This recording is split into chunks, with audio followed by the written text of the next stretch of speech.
Hello and welcome to the Yarrow Kae Way podcast and YouTube channel. I am here with my beautiful guest, Rosa Nelson. Rosa has been a client. She is a just gorgeous, powerful, beautiful human being. I'm going to let her introduce herself a little bit better. And she has asked to come onto the podcast to speak about how the Yarrow Kae Way helped to prepare her for motherhood. And I'm so excited for you all to hear her story and her journey because Rosa and I have had done some potent healing and expanding work together. Hello, Rosa, and welcome. Hi. I love that. I love that I'm here. So I'm Rosa. I started off as Yarrow's VA virtual assistant. Um, In I was doing 2020. some in 2020. Wow, 6 years ago, I met Yarrow, and I think I fell in love with her when we were having our we were just getting to know each other. I think she was trying to explain to me the work that she did. Or I don't know why I'm talking about you in like the second person, but you were trying to explain to me the work that you did. And you were like, have you ever been to therapy? And I said, yes. And you had just explained kind of what therapy was doing to me, of kind of running me around in circles, never feeling like I really got to the root of things, and it being very surface level. Mhm. And that really, really resonated with me. And also, another tidbit of why I loved you is there was one meeting that we had, like the engagement that we were doing wasn't feeling good or working. And you were frustrated, although I did not think that you were frustrated at me, but you had messaged me back later and said, I'm not proud of how I showed up in that meeting. That's not the energy that I want to put out into the world. And I just thought that was really, really amazing, and not a level of self-awareness that I had seen a lot in people. And so that really drew me to you as well. Um, Oh, and Rosa, I then, love that. I don't think you've ever shared that with me before.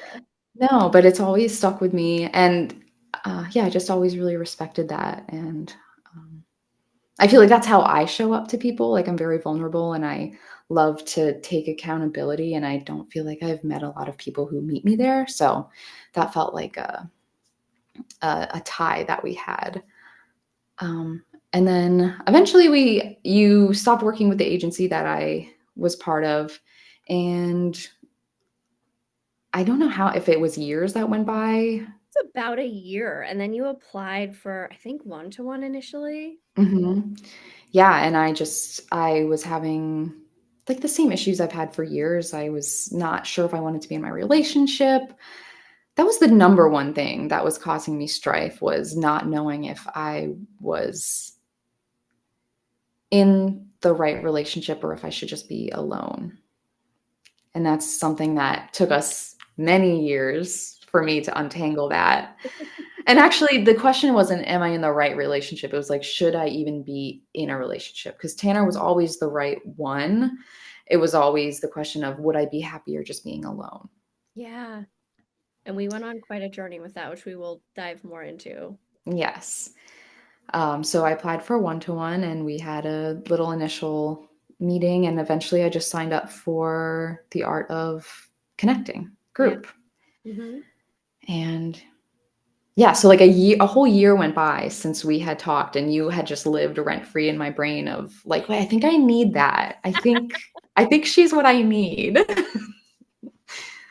So And I can't tell then you like how much that meant to me to have my own previous VA come back a year later and be like, who you are landed so deeply that I am here. yes, I'm so happy that I did it. It just was like it was another cosmic moment of it just was meant to be. Totally. Yeah. And you started the Art of Connecting. So Rosa did the Art of Connecting, which is no longer a program, which is kind of sad. RIP the Art of Connecting, because it was like a essential program in my world. It's now become more the composer is like what its counterpart would be. She did the Art of Connecting Expand, also no longer a program that I run, and then was in the portal and did, I think, the Energetics of Communication Mastermind was the last one you did that was more higher level. I think, well, I did the Yarrow Kae Way. The Yarrow Kae Way. Oh my God, I forgot about that, which is on hold. It's on hiatus Yeah. for the moment. That is coming back. It's just on hiatus. Yeah, so I think that was the last like high That was the high level. high, but then we did that Yeah. like smaller mastermind, which was the energetics of communication, which was right before because that was the one where you were like Tanner and I are going to try to get pregnant, and then Oh, yeah, oh, during the oh, Yarrow, so I Rosa. forgot, Rosa also did the Yarrow Kae Way. The one time I have run the Yarrow Kae Way, which was guiding other healers how to do my healing method, which will be back, y'all. Don't worry. It's just, I'm integrating some things. Um, so and then we did the energetics of communication, and it was so cute because Rosa came to us and she's like, "Yeah, I think Tanner and I are ready to get pregnant." And I was like, okay, you're ready for this. After years of us like, should I be with him? Should I not be with him? Should I be with him? Should I not be with him? And like all the intimacy stuff that we went through around, your sex life and your relationship in that way. And what was so beautiful always, Rosa, about you is that we would talk about something and you would go to Tanner and you would have a really grounded conversation with him. Always. Yeah, you have to. Like she would always That's the whole point. exactly, but not everybody does that. Rosa would take what we talked about and she would immediately go and have her conversation with Tanner. And she was so good. Rosa was always so good about taking responsibility for her side. The thing we had to work on was you not taking too much responsibility, right? And also being able to allow yourself the grace to be human and to not know, right? Yeah. And that's been my number one takeaway. And it's not the same for everybody, but for me personally, I have spent my whole life being hyper aware of how I'm affecting other people and shaming myself. And my shame story is, am I bad? And so my lesson is always like, I don't ever really have to do more. I more so just have to accept myself Yeah. and accept where I am. And so, yeah, I never ever, I feel like, had a trouble admitting when I was wrong or what I was bringing to the table. Cause in my mind, I was bringing everything bad to the table. Even though, like, on the surface, I would make him wrong. It always, I felt like, came back. I made him wrong because I felt so wrong and bad. And I couldn't just accept that. Yeah, but you So, always went to him and talked about it, and you guys yeah. just continued to deepen intimacy. Hmm. So Rosa came to us and she's like, "We're gonna try to have a baby." And then like a week later, she was like, "I actually don't think I want to do it." And she was already pregnant. Yes. I worked with an infertility doctor for years. So I thought, just from the women that I Oh, meaning interacted you were with, like that you were a virtual assistant for a fertility doctor. yes, Yeah. yes. So I thought that it was going to take at least 6 months to a year. Um, no, that Literally, shit like happened the first time we I was tried. just gonna say, it was like the first time you Literally the first time we tried. Um, so I would love for everyone to hear because the reason Rosa is on, which was so like honest to God, Rosa, when you sent me the message, I cried. She was like, "Can I come on the Yarrow Kae Way podcast and talk about how the Yarrow Kae Way prepared me for motherhood?" And I was like, "God, that is the greatest honor that I helped prepare you for like it's gonna make me cry. Like it's like truly the greatest honor to have had that role in your life. And I would love for you to tell us how. What did that look like?" It's in everything, and it's not just motherhood, but I mean, it is honestly the greatest honor. I'm so thankful for you and the work that we've done. I want to say, because it's so conceptual, right? Like this work, sometimes it can feel really conceptual, but I would say, I'm trying to think of like the first moment where I was like, oh, I think my healing is really doing something here. Oh, just preparing for the actual birth.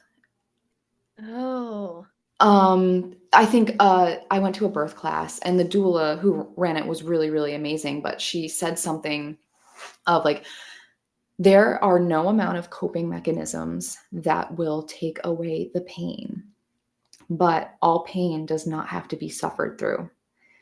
And that stuck with me. And I feel like that is the Yarrow Kae way of like life, of I mean, of course, there are coping mechanisms, and we can meditate and chant and do all those beautiful things. That doesn't mean that, like, you're not failing if your life doesn't feel good all the time. In fact, that is life, is the pain, and you don't have to suffer through it. Like, it's that balance. Yeah, it's that like if you're gripping on tight to avoiding it, you're going to suffer. But if you can just surrender to it, which Rosa was on her a podcast with her doulas, and then when I was listening to your story about giving birth, I could feel my work in your giving birth. It's gonna be like the way they spoke about how you approached it, how you moved through it. I was like, this feels like coated with the work that Rosa and I did together. The whole thing. Birth is such a, it's such a, like, the comparison from birth to life, birth is life first. It's the first. I don't know if it's the first sign of life, but like bringing a baby earthside, it is, I don't know, it reminds me of like the dark side of the moon where you go through like all, like I can't explain birth, but it is, birth correlates It, to all aspects of life, yeah. the journey through. And it very much is like, if you are clenching and you're like, I'm really scared of the pain, it's going to be really, really hard. And it's going to make it last longer because your body needs to relax, Mhm. to like let the pain do its job. And contractions are not, they are a very purposeful pain. It's not like you're breaking your arm. That's kind of like an unnatural kind of pain. Like, these contractions are purpose. It is your baby moving down and your pelvis shifting so that your baby can physically work with you. And if you're tense and trying to avoid it, like, it's just going to stall the whole process, which is all the healing that we've done. Like, the more that you avoid the darkness inside of you, not consciously, but like when you think about pain, you want to hide from it. You don't want to feel it, but you have to feel it for you to make progress. Yeah, and that was so much. I mean, it's that's the work of the Yarrow Kae Way, right? Is like Mhm. to accept everything that's happening and just be with it. And, so much of our work together was you feeling safe to land in your relationship with Tanner, which is actually similar to being able to land in the surrender to birth, right? So what did it Yes. look like you landing in your relationship with Tanner? Just allowing all of my all of my darkness. We all have darkness. And I would make myself so wrong. And I have this story from postpartum where it really reminded me of the Yarrow Kae Way of like, oh my God, Yarrow would like be dying right now if she could see what was happening. It was postpartum. I was mad at Tanner, resentful, because you are like, when you're the primary caretaker, your body has changed. You are feeding this baby with your body. You're healing, physically, emotionally, and it sometimes feels like your partner's life didn't really change that much, but your whole life has been flipped upside down. So you have that resentment. And so that resentment was inside of me, and I gathered up all my sheets because we were sleeping in separate beds, just purely because, and that was another reason, like, he got to get a full night of sleep while I was up with the baby. So I was like, I'm not gonna wash his sheets. I'm only gonna wash mine out of spite. And like all morning, I'm like running around, like just being little dark Rosa, like little angry Rosa. And he was so patient. Eventually, he was like, we have this funny way where he's like, what's your beef? It's like our funny way of being like, what's wrong? Like, why do you have beef with me? And so eventually I was like, or no, no, what did he say? He said, thank you for doing the laundry. So he was being amazing and thanking me for my effort. And I was like, don't thank me yet because I didn't do yours out of spite. And he just laughed and said, Rosa, you're never going to spite me by not doing my laundry. I do not care about that. Like, I don't care. And that moment felt so coded of like just the healing that we've done of bottle up all my spite and I feel shameful about it, so it bottles it up more. And then when I bring it to the light and I bring it to like the people in my life, they just they bring light to my darkness, and that's what he did. So it's like my healing with Tanner was all about me just saying, here is my darkness, take it, and like don't make me wrong for it. And that's exactly what he did. And he has met it every single time. Like Mm-hmm. I have to tell the audience, like Tanner is a stellar dude. Like he's Yes. like he's like solid and like just like, okay, Rosa, whatever you need to do. Literally. Yes. Yes. Yeah, he is. I know. And as I was telling that story, I'm like, this might not relate to everybody's relationship. Like, I feel like this is very Tanner coded, but But we all have a different lesson, and your lesson was to actually let your relationship be good instead of making Mhm. problems where there actually weren't any, right? And so, like, there were so many instances in your relationship with like you being able to receive his affection, his love, his adoration, his admiration of you. And that was a lot of our work together because everyone has a different journey, right? Like some people are going to be super anxious and graspy with their partners. You were like, I have this solid, beautiful partner, and like, I don't know if I actually want to be in this relationship, not because of him, but because you were uncertain about who you were. And so, so much of our work was bringing you back into integration and wholeness with who you are as a person so that you could receive and land in this love, so that you could be a mother to Lucy. Mhm. Yeah. Yeah. And just, yeah, the work was just me constantly talking with my inner child and letting her just spew out these, I guess they're lies, like just these lies that she came up with. And that's has a terrible connotation, but Well, just yeah. they're protective lies, right? They're Yeah. protective patterns and stories that, were things that you were telling yourself and that prior to us working together, you held in a lot more rather than Mhm. actually communicating them with Tanner and allowing you guys to have connection through them instead of creating division in your relationship. Yeah, because I thought I was so bad. I thought I was so wrong for having all of these thoughts when really I just had to bring them out into the open and let somebody tell me that they're not true and believe them. Hmm. That was another part of just believing that I was worthy of that I'm just human and sometimes I have dark thoughts. And yeah, and you'd bring them to us and you'd be like, ah, and I'd be like, talk about it with Tanner. Like, and you'd be like, okay, I had this conversation with Tanner. And it was just like so beautiful the way that you guys always came into connection and into union. And first of all, not everybody has the ability to do that. Secondly, you just always really leaned into what this work is. Like, you didn't question it, you didn't fight with me. I mean, we talked a little bit previously about there were moments of projection, but you were always like conscious of like, I'm making Yarrow the villain because, like this is what's happening for me.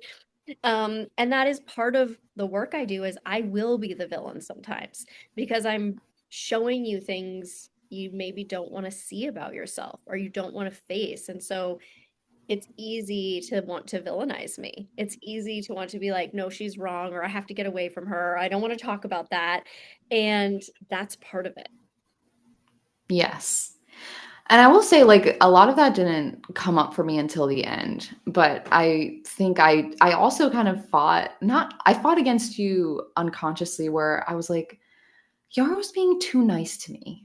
Like, I need harshness. I need her to tell me that I'm as bad as I think I am. Yeah, and that's like, no, what were you gonna say? Continue. Well, and that's just the opposite of what I needed, and you knew that. You knew that that's what I had already had from my dad Hmm. for my whole life, and that hasn't served me. So you were never that harsh with me. You were always just very supportive. And it took me a long time to realize that I actually did need that. I was like, she's just being easy on me because she doesn't want to hurt my feelings. But really, like, you knew what I needed. Especially when you would see me go for the jugular with other people. Yes.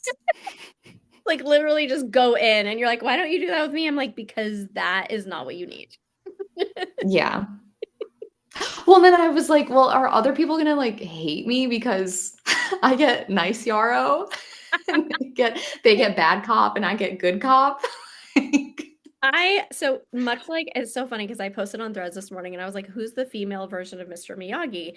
And Rachel commented, she was like, you are. I was like, well, yes, I know, but I was like wondering if other people would come up with like someone else, right? Because yeah. I with Rachel, I actually once was like, I'm like Mr. Miyagi, and she had never seen the Karate Kid. Wait, have you seen the Karate Kid? No, but What? that's like the wax on, wax off, Okay, right? you need to watch The Karate Kid. So this will not have such a great context for you because you've never seen The Karate Kid. So anyone who's not seen The Karate Kid, please go watch it now and watch the old one and not the new one.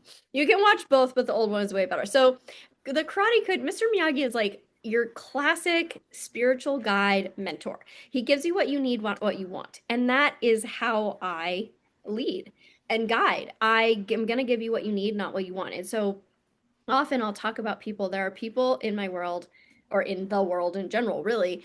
And some people really want to suckle on the teat of validation for like ever. And some people will make themselves totally wrong and think they don't need any, right?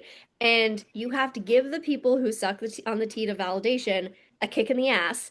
And the people who think they don't need it, you have to give them all the love and validation because that's actually what's going to be healing. So, what's presenting on the surface is not always what is of the highest good for the person. Well, and it makes total sense because if what they thought they needed was the answer, they would be good. Right. They wouldn't need They me. would have figured it out. Yeah. Right. Yeah. And so we always think we need our coping mechanism, actually. And the coping mechanism is not going to be the thing that's going to set you free. You need the thing that feels foreign, that feels uncomfortable, that kind of makes me want to villainize me or get pissed at me or, like you did, question my niceness, right? Because it's Mhm. like, this can't be what I need. I obviously need someone to whip me. Yes, yes. I'm like, I don't know if I'm making much progress. Like, I need somebody to be mean to me. And then also, I think it's really important to note that, like, Rosa, you were with me for a few years. We did multiple programs together, but it prepared you for this big initiation, which was pregnancy and motherhood. And and something Rosa and I were talking about before we got on is like how she has integrated this work since taking a step back and going through her pregnancy and becoming a mother. Mhm. And that sometimes that's the process too. Sometimes people are with me and they're just integrating, integrating, integrating. And with Rosa, I think it was a lot of slow tending to creating deeper connection with Tanner. And then it sounds like it was like a kind of a like your own birth to leave and like go on to this journey and Yeah. have to embody your own wisdom. Yes. Which is all you ever wanted for me, Yep. was to embody my own wisdom. And yes, that's exactly what happened. I felt like you gave me all of the language and all of the tools and a lot of the safety to embody my own wisdom without feeling like I needed your validation of like, is this really what's happening? It's like, well, why don't you just go for it and then you'll know if that was the right move or not. And yeah, and I just remember like the second time I really thought I am doing really good healing work after becoming a mother was I think it was around 1 month. Lucy started to do her witching hour thing, which is like from 5 to 7. Babies can sometimes just get really, really fussy and needy and clingy. And you'll be nursing them and they'll be on the boob, off the boob, on the boob, off the boob. And you're like, you just need to be on the boob and you'll be happy, but they won't do that. So like we had this first night of I just imagine it like a cartoon. Like Lucy was like the wind kind of like pulling us all around, and we were like a tornado, like letting her, like being like, does she need to be in this position? Maybe she needs to be in this position. Maybe we need to do this, like all of the things. And that night I just was like, no. We just let Lucy take us on a ride, and she's just a baby. Like we have to be the anchor. And I was like, Yes. Yarrow. And Totally. and so you just have to lay there with her and let her be on and off and on and off and on and off. And you are the stability so that she just gets to do whatever she wants to do and knows that you're going to be there when she's ready Hmm. to calm down. You don't have to fix, as long as her basic needs are met, Right. obviously. Totally. You do not have to go like above and beyond to like, I don't know. You just have to be. You just have to let her be. And Yeah. that is the biggest lesson from healing with you and motherhood so far. It's only been 9 months. Is just I don't want to have any impact on her really at all. I just want her to be, and I want to be her, like her pillar. I don't know if that makes sense. Rosa, that's beautiful. It's like you're like I'm gonna cry through the whole podcast. It's fine. It's fine. I started crying before we even started. I'm just gonna because it's like I'm so just touched by listening to how you have integrated the Yarrow Kae Way in ways I never could have imagined, right? Like it's not like I was like, oh, I'm going to create this for mothers to do this. It's like, no, I'm gonna guide people to be their own anchors. And now you're being an anchor for Lucy. And when you say that, the vision that comes forward is like you're like this strong rooted oak tree, and she just gets to be like in your branches, and you Yeah. get to, it's like literally making me cry. You get to hold her through that Hmm. and just let her be her without you trying to fix or control. And like what comes forward for me is like when she took you guys on a ride, you guys were like trying to assuage your own discomfort because she was Hmm. uncomfortable, and you're like, oh, we're gonna fix her, we're gonna move her, we're gonna da da da. And then you very quickly were like, nope, actually, she doesn't get to drive the bus because she's the child. Yes. I And I will say it was a whole night of that. Like I didn't get to that very quickly. Like it was a whole night of Rosa, it. a whole night? Some people never get that. How many times have you seen people? I bet you have seen this. You watch people with their children and they're constantly trying to fix their children. Yes. Oh, I could go. I want to get into motherhood. I want to get into like the way society. Oh God, I could just it makes me angry, but it also just yeah. Sounds like there's a calling in there. I think so. Right now, I there's definitely calling. I mean, I Sure. bought this mic because I wanted to do a podcast myself, but I haven't done it yet. Oh. Um, but oh yeah, and I could be a doula. I don't know. There's so many things that I would love to do, but I want to have like 5 children first. So Five? we'll see. I don't know. Baby? In my dreams, it was that realistic. Who knows? Because the first one's the easiest. And as you add more, they do say your capacity grows with each child, but things are going to be different when you've got two nervous systems at different stages to kind of juggle. So we'll see. And different little souls, right? Hmm. Like they're all different. Like all of our souls are different. My mom tells this funny story about me when I was little. She's like, you would take a nap and you'd wake up so pissed off. And I'd be like, what's wrong with you? You just took a nap. I'm like, because mom, I was pissed I had to come back to Earth. I know this. And my soul was like, why do I have to do this again? I feel that, and I can just picture like tiny Yarrow. And I mean, I'm curious, how did your mom react to that? My mom was always really good with just like letting me be. Like you were just talking about. Like she always just was like, okay, she's having a moment. Okay, she's pissed. Okay, she's, like even when I was a teenager, definitely because I was a horrific teenager, there were definitely moments where she got activated too, but most of the time she was just like, okay, you're being crazy. I'm just gonna let you be. Hmm. And that's beautiful. Yeah, That is what we need. totally. And it's like she kind of laid, not kind of, she laid the pathway for me to continue that in the work that I do with people. Like a huge part of what I do, which seems so insignificant, but is actually the most powerful thing I think you guys receive from me, is permission to be who you are. That's the whole point. Like I that is what we're all trying to like run from Mhm. essentially is just accepting who we are and thinking that we need to meet this standard or like we should be doing this, but just accepting where you are and you being kind of for a lot of us the first kind of like parent figure Yeah. to give us that permission. It's important. You're right. That is like the most important thing. And it's not insignificant. That is everything. It is everything, but I think a lot of people think they shouldn't need it or they already have it or they're already doing it. But like, as you know from working with me, I just go deeper. I just give Mhm. a permission in a way that most people I don't think is possible. Like your deepest, darkest shit that comes forward. I'm like, yeah, let's talk about it. I'm neutral. Let's talk about all the things you think are gonna make you shunned from society. Let's talk about them. Let's bring them to light. Let's look at what's happening for you around it.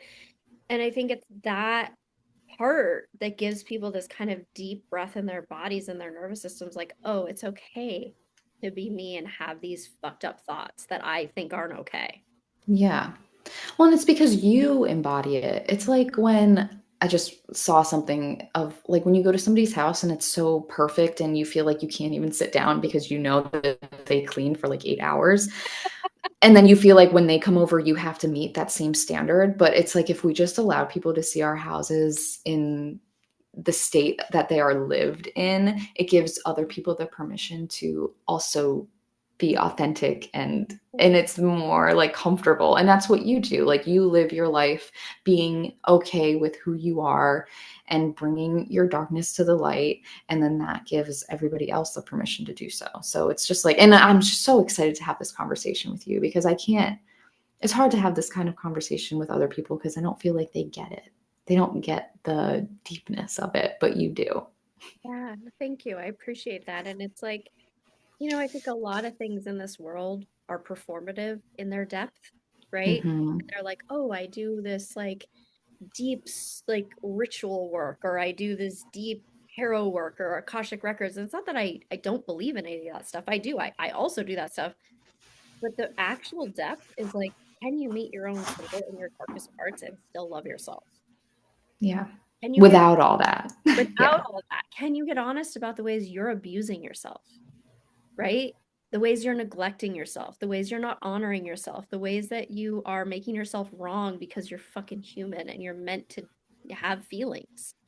Can you, hello, She's like, excuse me. Are you going to pay attention to me?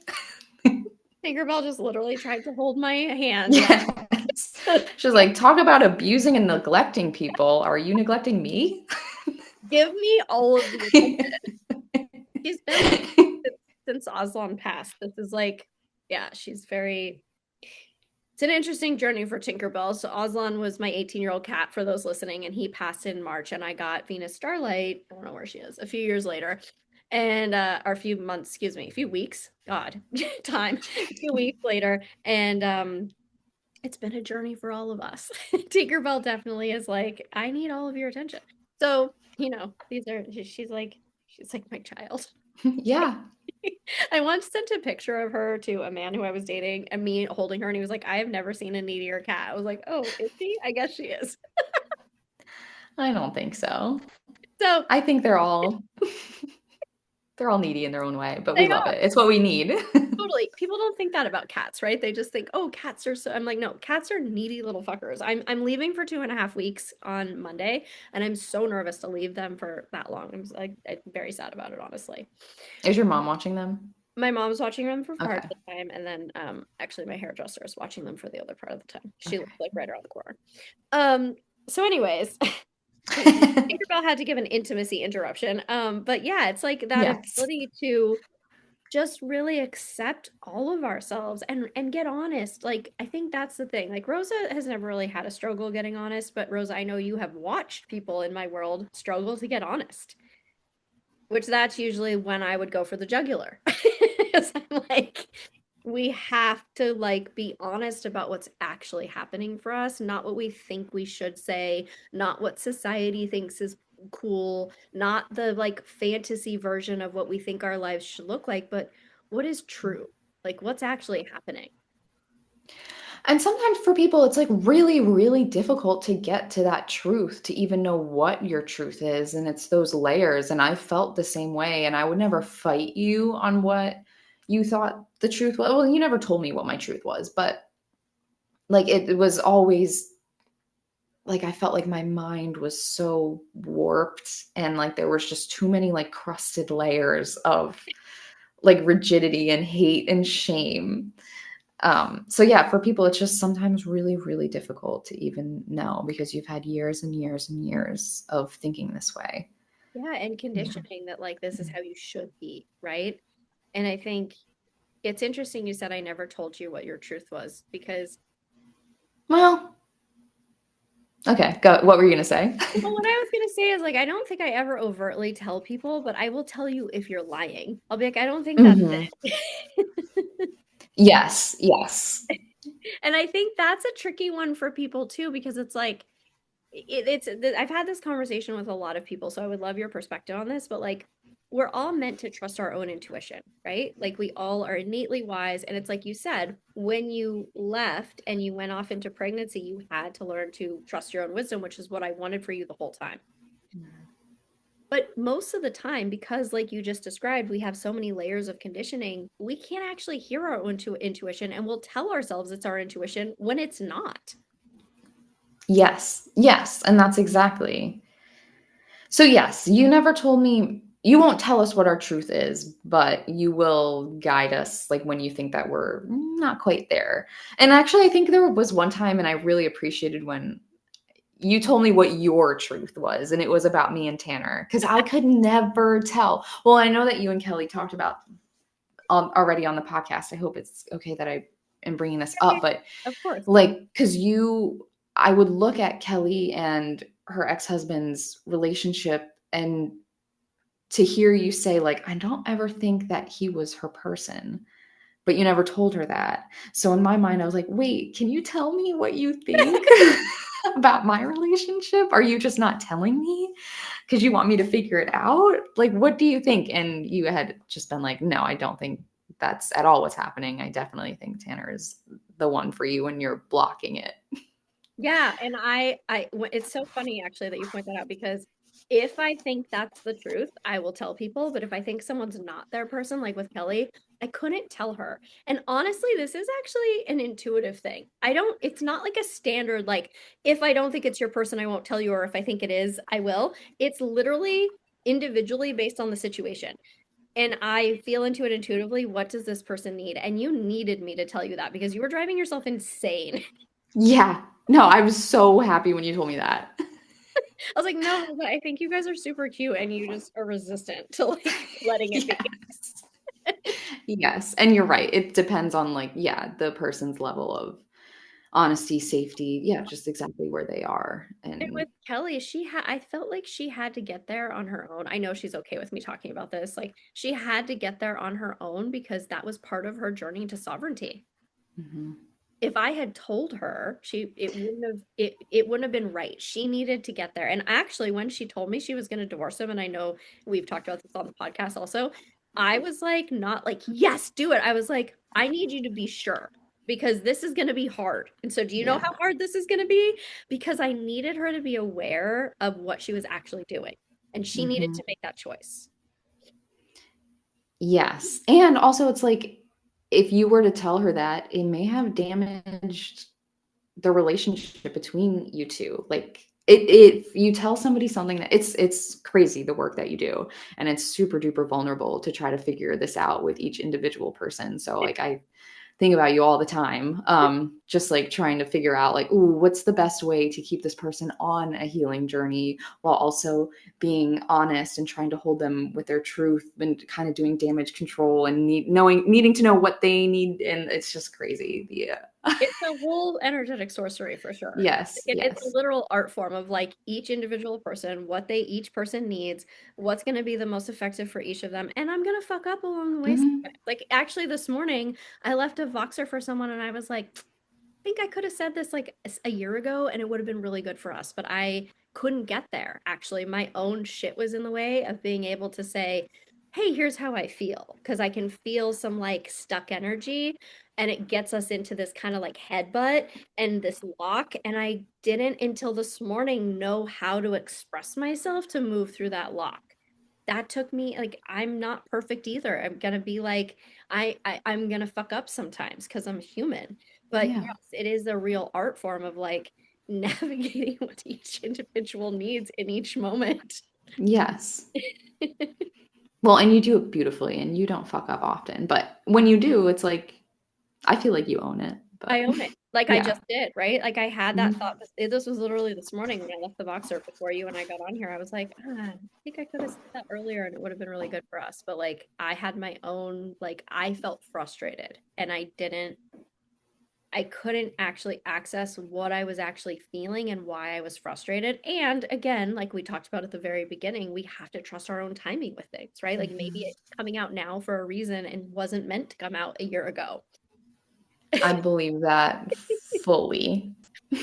But also it's learning for me to go, okay, I can see where my own frustration, I was feeling her frustration and I was getting in a lock with her. And I could see it. And I was like, oh, I see what's actually happening here. Like this puzzle piece needed to click so that maybe we can open something here. Hmm.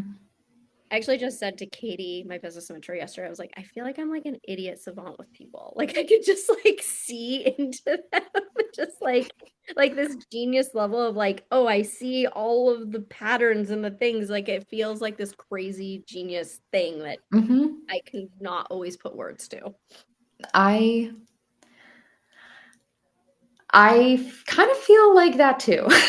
Like sometimes I feel like I have that too, but I don't know if I have it to the level that you have it. But I understand what you're saying. Like I feel like I see people too deeply sometimes and they're not ready for it. And I don't even really know how to hone that. So, Well, you've done a lot of work on how to hone it. We did a lot of work on how mhm, to hone it for you, and it's shifted all of your relationships in the way that you're able to like discern what to say, when to say it, how to just hold people, right? And like I think mhm. a lot of that for people who are like you and me that are can see all of that, it's being able to make sure that our own needs are met so that we don't feel invalidated when other people can't see what we have to say. Yes. Yeah. And yeah, so that is what I'm trying to do with Lucy. I'm actually trying to have no, and I'm curious what your thoughts are on this. It was an interesting conversation. I think Tanner was talking about a coworker whose father, she does not have a good relationship with him. And so she said it really bothered her when like he would say like, "Oh, she's my daughter's such a good runner because I was like I made her like that." And she was saying like, "No, I'm a great person in spite of you, not because of you." Mm, And it made me think like want I don't want my worth to be attached to like my child's. If they do great or if they do horribly, I want no attachment to that. That's kind of what I'm trying to get at. Of like I don't want her to be good because of me. I don't want her to be anything because of me. I want her to just be her. yeah. That's my goal. Yeah. And I think what the interesting thing here is that Rosa, you are a natural guide, right? Like we've talked about this before. Like you have this ability, and being a good parent is being a good guide. Like one of the reasons that so many people are so lost is that their parents aren't good guides. Yeah.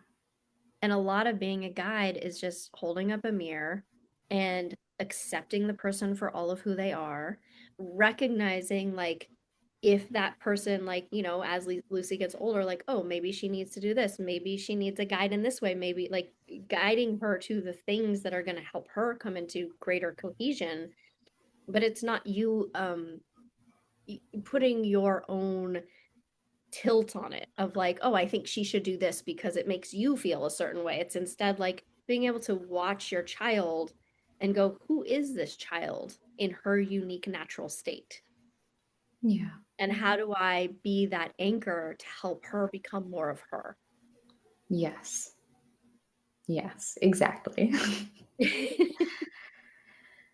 Yeah. And I mean, now I'm kind of trying to figure out when she gets hurt or starts to cry.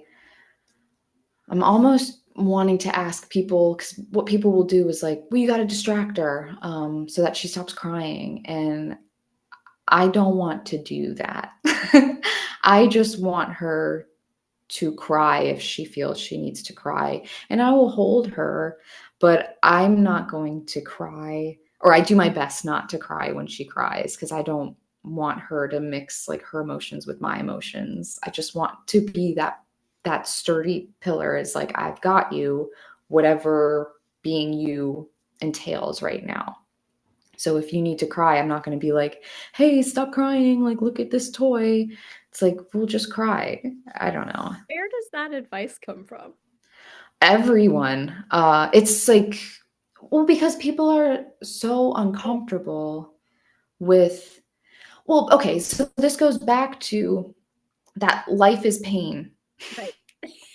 and negative emotions are part of life, but we've been so conditioned to be scared of them or to shame them with it ourselves. So we want to repress them in other people and in your children. And um, I mean, I'm not going to send this podcast to Tanner's mom, but she says,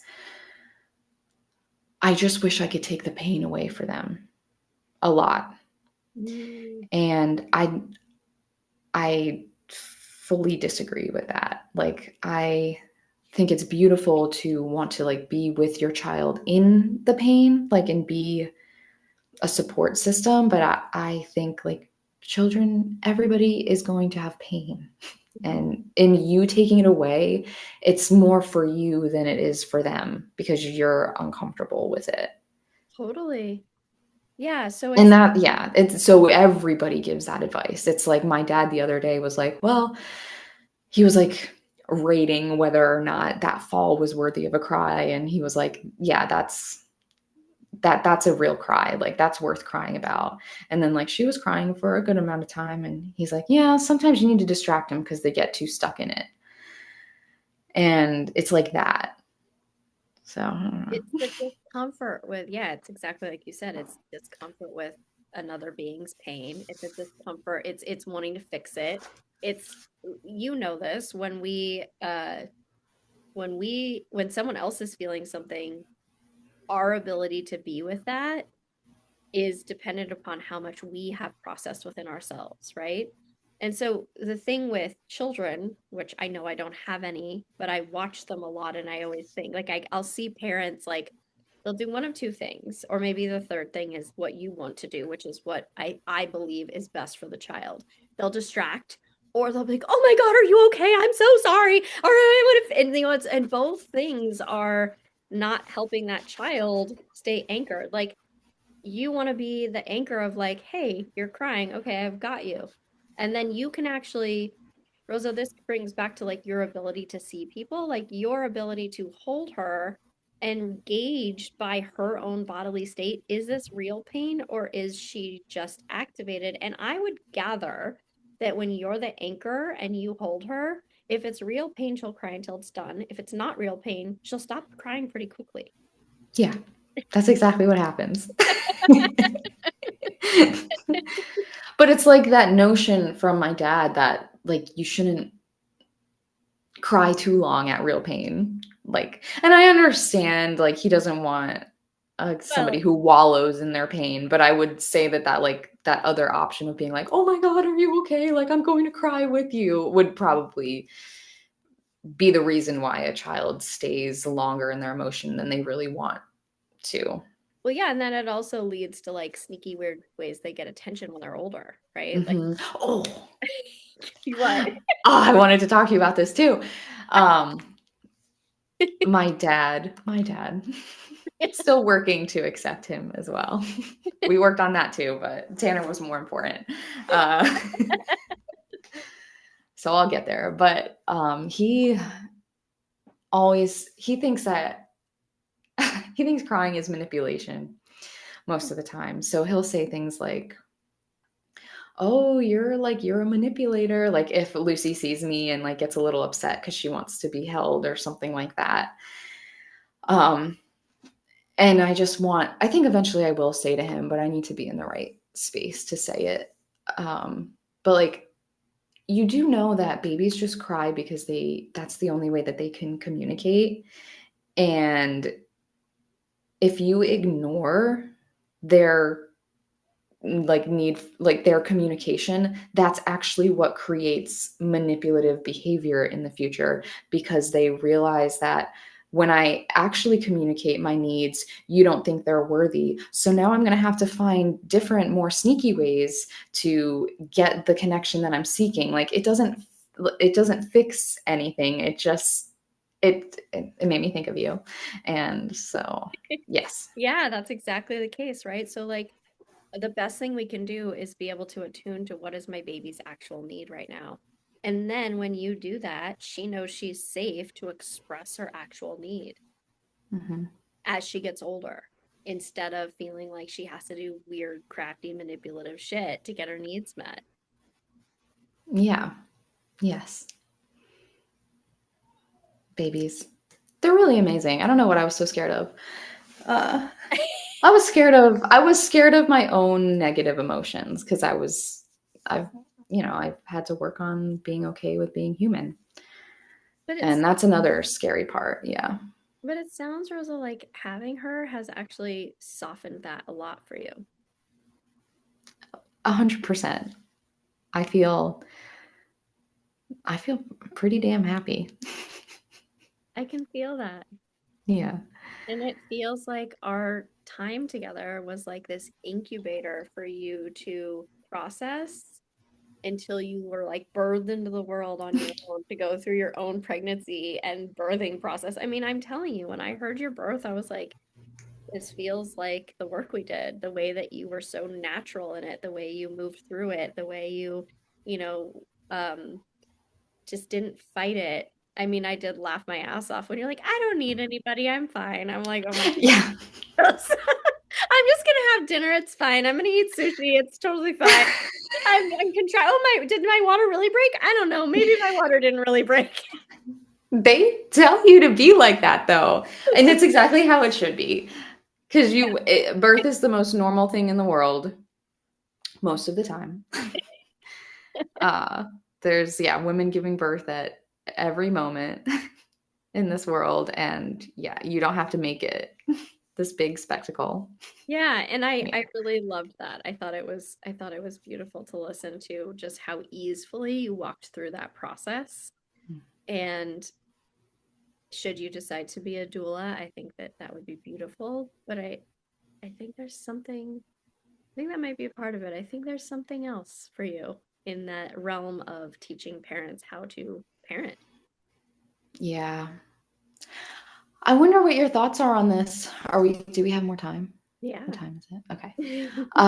Because sometimes I think I would love to be a healer in whatever capacity, whether it's like motherhood or, but then I think there's so much noise already.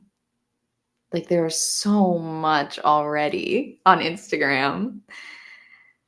But maybe Do I just want to let people have their journeys? we'll have. Oh, I love that paw. She's the But maybe, Rosa, it's not so much about social media or Instagram. Maybe you start in your own community and you see how it spreads. Yeah. Like, I think there's a lot of, like you have to do the Instagram and the social media thing. And actually, something I've been doing lately is doing more things locally. Like on Friday, I'm actually going to teach a workshop for one of my clients, Angelique, Angelique, and Mhm. um, her teachers in her Pilates studio. And I'm doing it in person. Oh, did you already do like one series of that? No, No? Okay. I officiated her wedding. Okay, okay. which was wonderful. Um, but like, yeah, there's just, I think that we get very caught in like the whole kind of coaching social media game. But there's, to me, it's like follow what feels alive for you. And for anyone listening, it's follow what feels alive. Like follow what feels alive. And like, Rosa went through the Yarrow Kae Way and it was like, she has an innate talent and ability. I'm gonna say you instead of talking about you in the third person. You have an innate talent and ability to hold space for people. And I feel this real connection to being a parent. And other parents need that permission to be able to let their kids just be because there's so much aggressive energy around fixing. And something actually, I'm posting a reel about this probably right when we get off of here. Um, but we have really toxified the word healthy.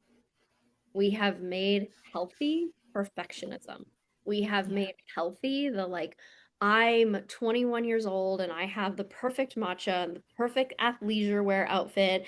And what the fuck does that matter if we're numb and we don't know Hmm. how to actually be ourselves? And something that we have created in this world is this like, and I'm saying this as someone who has been, sober and in the wellness world, well, mostly sober except for psychedelics in the wellness world for over 25 years. Like, we're not meant to have the perfect morning routine to bypass being human. We're not Yeah. meant to do yoga to bypass being human. We're not meant to meditate and chant to bypass being human. And, to go back to what you said earlier about me, like, and giving you guys permission to be yourselves, I live wild and free and messy, but my daily life is boring as fuck. Like, my daily existence is very like routine and stable and regulated, if you will. Even though that word has carries like I think that word has been just run through the ringer. Yes. Um, which is, like I've never talked you've probably never heard me talk about really having a regulated nervous system. It was about healing your nervous system, rewiring your nervous system, creating flexibility in your nervous system, having Yes. capacity in your nervous system. Like, can you live? What is true for you? Like, can you actually allow yourself to just be you? And Rosa, I can't tell you how badly children need parents to let them just be them. Like Kelly talks all the time because she knows she's a school psychologist, and we speak constantly about how fixated these parents are on getting their kids assessed, getting them diagnosed. And it's like, why do you want to pathologize your child? I mean, it just makes me, that makes me so sad. It's so sad. Kids used to make me feel really uncomfortable. And now I just like really, really see them. Mm. And I think through our work, I was just, I didn't like my inner child. I didn't even know she existed. Um, Now I love her.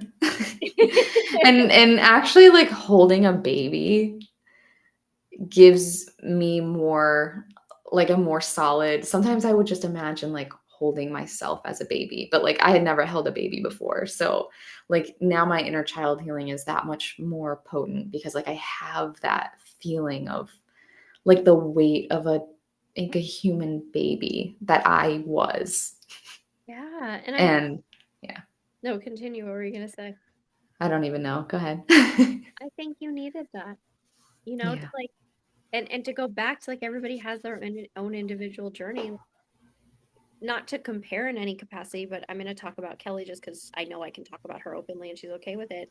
She needed to just be set free and be sovereign. You needed to anchor into your relationship with Tanner and to have a baby. Again, I'm just going to cry this whole podcast. To have a baby, to just be able to know what that feels like for your inner child. It was harder for you to access her without you having Lucy. And so this is just an extension of your own healing within yourself. And I can really feel that anchored in you, which what's cool about it is it's not like you're like, I need Lucy to heal. You're like, oh, this feels right. And I'm integrating everything I did up until this point, and it's allowing me, can't stop crying. It's allowing me, your dad would say I'm manipulative.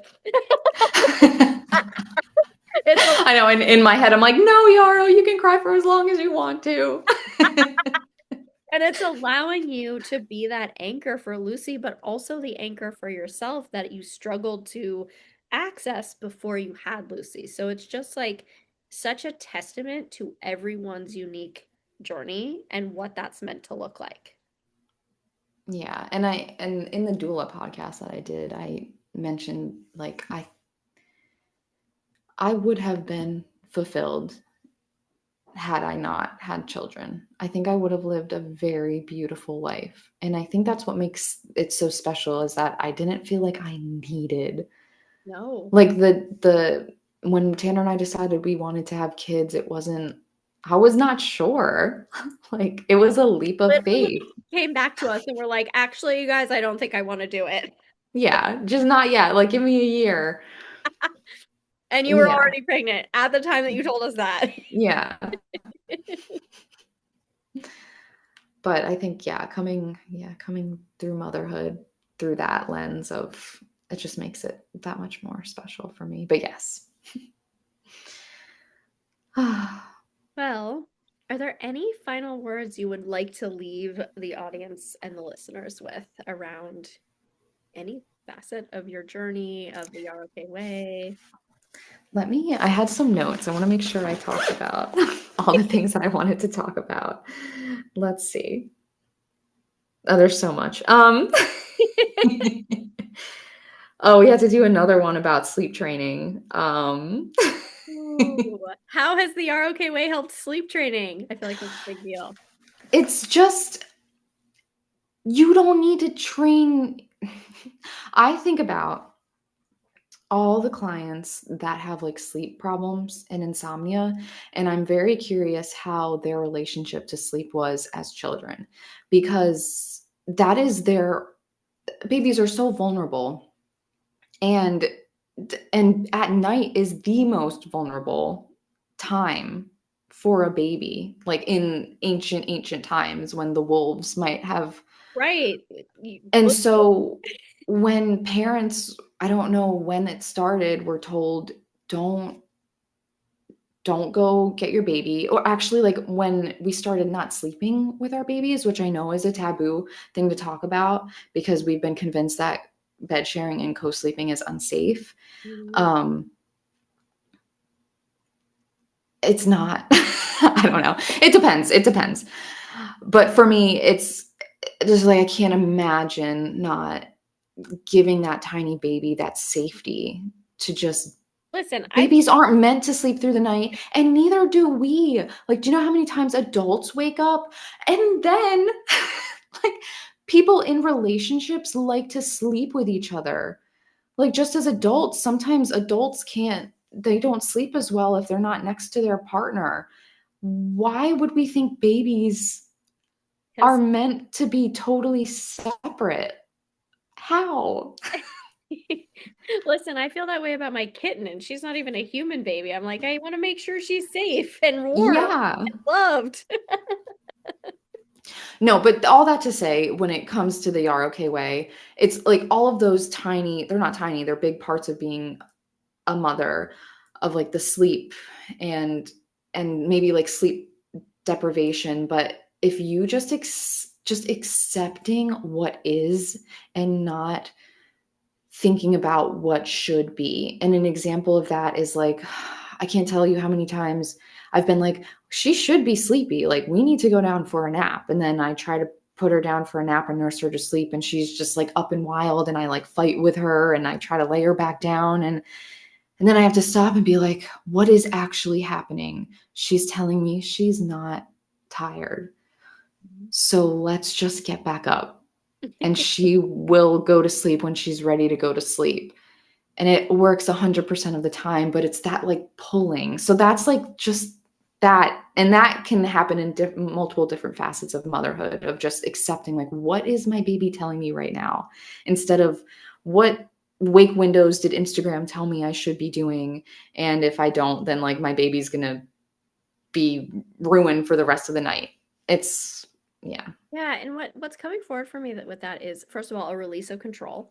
And secondly, Mhm. I think it's important to discern, like being the anchor and listening to what your baby's telling you versus letting your baby run you around like a like when you were talking about earlier, we were like, oh, we just let Lucy control the night. Instead, it's like there's a difference between being that anchor and listening to your baby and letting your baby control your life, right? Those are like different frequencies. And I think that's an important facet of the ROK way is like learning to access the truth in the frequency and being the leading vibration. And so you, Rosa, being the leading vibration of like, I'm going to be the anchor, I'm going to be the wise embodied leader here, but I'm also going to listen to what my baby's telling me. Which is all about what being a leader is. It's like if you're a leader and you're not listening, if you're just leading from you, like who are you leading? You're leading you. That's it. Or if you're letting everything lead you and you're trying to say that Mhm. you're a leader, right? Like being a parent is being a leader. There's nothing more important about being a parent than knowing how to be an effective leader. Yeah. Yes. Yeah. It's like the ultimate. Yes. The highest stakes. But I mean, there's so much more that I could talk about, but I want to respect our time limit. What are some like final words? um, I guess just giving yourself grace and knowing that like your journey will unfold exactly how it's meant to, and you should probably do the healing work to let your nervous system be flexible because that's gonna be the foundation for how happy and how free your life feels. Yeah. And how able you are to be present with your baby Yes. and yourself. Yeah. Oh god, there's so much. Yeah. Yeah. Rosa, I Let love that. go of control. Releasing control, accepting yourself as a human, like letting your nervous system be flexible, trusting yourself. And that Mhm. goes back to like, what you were saying about what everyone says about parenting. And it's like what I'm hearing is you're taking it all in, but you're trusting yourself, even if it's not the quote unquote popular view. Yes. Yeah.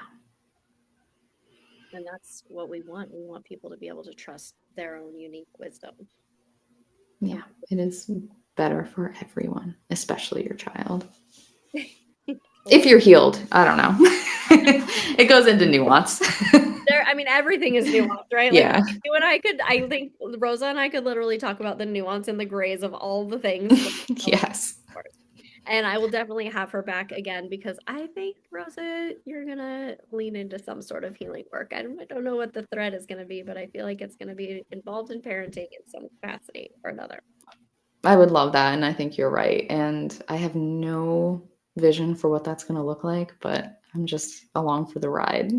Sometimes Kelly and I just talk about starting a school. Oh, So I have to get my army together for yeah. starting the Yarrow Kae Way school. I'm actually, for all the listeners as well, I'm going to be talking to some teenage girls about their sexual energy soon. I love that. Is that going to be virtual or is it I think I'm like you're, in person for starting out, but I'm also developing a program with one of my clients who is a child development doctor. And we're going to talk about, how to talk about discernment, that like how to work with the energy as it's coming alive within you, how to understand it, honor it, hone it, handle it, not have shame around it. It's like so exciting for me. I am excited. I would love to. Are you going to record that talk? I I would don't love to listen. the plan is to like create some sort of program around it and continually do it. So Yeah. yeah, I think it's so That's so important. I just was thinking, like, we're trying to always figure out how to approach sex with like having children around and like, do we want to hide it? No, but it's like so crazy that it's like Lucy came from sex. Like, essentially, Lucy is sex. And that's like a really controversial thing to say in this climate. But like, if we shame sex, like, are we just shaming Lucy's existence? Because we're that's what shaming created her. all of our existence when we Yeah. like we And literally then that, yeah. came from that. We are birthed through sex. That's reality. Yes. And then we just come out and we're just automatically ashamed of like how we came into the world. It's crazy. We have to talk about that too. But Yeah, that's a whole other podcast episode. You all have to stay tuned. But yeah. truly, I mean, that's like the juicy nectarine, right? Which is what I'm Mhm. selling right now, which is like helping people embody their sexual energy, which a very quick tagline. Rosa, would you like to tell people how the juicy nectarine affected you? I mean, oh wait, let me think. I mean, it just makes you so, I think what I said is it makes you so full of your own essence that nobody can like taint it or tilt it. Like you just are so full of yourself and people think that's a bad thing. It's not. Yeah. And I love, so Rosa wrote me a testimonial and she spoke about how I have this conversation with a lot of clients, but I remember Rosa and I had it about construction workers whistling at Mm. you. And Rosa was saying how, well, do you want to tell it actually? I mean, it's just like every time I would get catcalled, it would make me so mad. And I'd be like, they're fucking disgusting that you want to make me feel bad about myself. And the conversation that you and I had was like, you're giving them too much power over how you view yourself. However, they're telling you, however, they're communicating with you is it's all their stuff. And if you are taking it in a negative way, you're basically just you're thinking negatively about yourself. So what if you just were like, "Oh yeah, like I am kind of hot. I'm beautiful. I deserve attention." And then you can just continue and walk your way. But as soon as you give it that negative energy, it's like going to follow you throughout your day and then you've given them all your power. And maybe that's what they want and it's really none of your business. Yeah, and then something beautiful you said in the testimonial is that your anger towards them would permeate your relationship with your husband and Mhm. with your father, and how you were viewing other men in your life because of how these men reacted to you.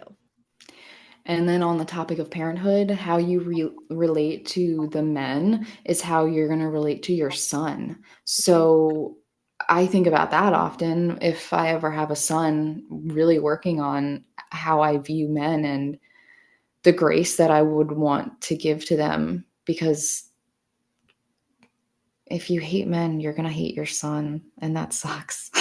Did you listen to the very controversial podcast and YouTube I did about you remember when that came out that there were 64 million views on that horrific site? Yeah. Listen to my podcast about that. I don't think I listened to the podcast, but one of your clips, I was like, she is on it. Yeah. Yeah, and it basically is those men came from women.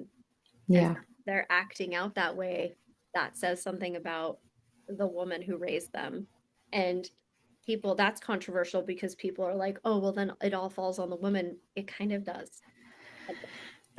You can look at that as unfortunately or not, but the reality is women are the birthers. So we are the ones who give life to the world. So it does fall all on us. And when we abdicate that responsibility, we abdicate our power and then we create bitterness and resentment instead of taking ownership of the vast power that we actually have.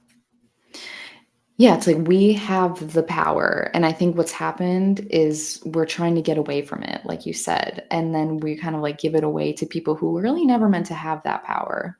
Mhm. And now everybody's all fucked up. Yeah, and the ones So, how are we going to relate to the power that we have? Are we going to try to give it away or are we going to take responsibility for it and like make it the best that it can be?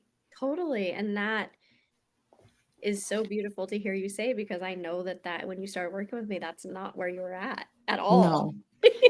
No, and I am still working on like intimacy and sex and all that, but I've made a lot of progress and I don't want to hate men. I love men. They need us to love them. It's important. And love does not mean that we give like that we just let them do whatever the fuck they want to do. It's love is actually sometimes you say no. And I have to exercise that in my own life with men who I love. Like, oh, this actually isn't okay with me. Nope, I have to set this boundary. No, I'm not okay with this. No, I can't be the one to reach out, right? That is actual love. Love is not like, oh, I let you do whatever you want and I just love you. That's not what love is. Love knows how to hold discerning boundaries. Yes. And yes, and that's that. It's just like how making sure the description of love is actually accurate in our society, because you're right, we don't know what real love is, and real love is honesty. And I think about that in like my mom's groups of like the moms who really complain about their husbands, but they won't like say anything to them, and that is just like the opposite of love. And they'll say they don't want to say it to them because they love them, but in reality what's happening is like you're creating the opposite of love, because you're just creating resentment, and you're not even giving them the chance to, like, you're just you're hating them without any of their input. Like, I would feel devastated if Tanner was hating me and didn't ever even give me the chance to change or like Yeah. adjust. And that's what love is. Love is communication. And yeah. And believing in someone's divinity. And I know you've heard me talk about this, not necessarily with you, but with other clients of like, are you releasing control enough and giving him the opportunity to show up? Or are you just micromanaging him, right? Can you have the patience to pull back and like see what he does and let him fuck up before you criticize him? Yeah. Like, Oh yeah. That is a real love. Like, yeah, love is showing somebody like your ugliest sides, letting them show you their ugliest sides, and then you both decide if you want to stay. Like, that's the only way it can work.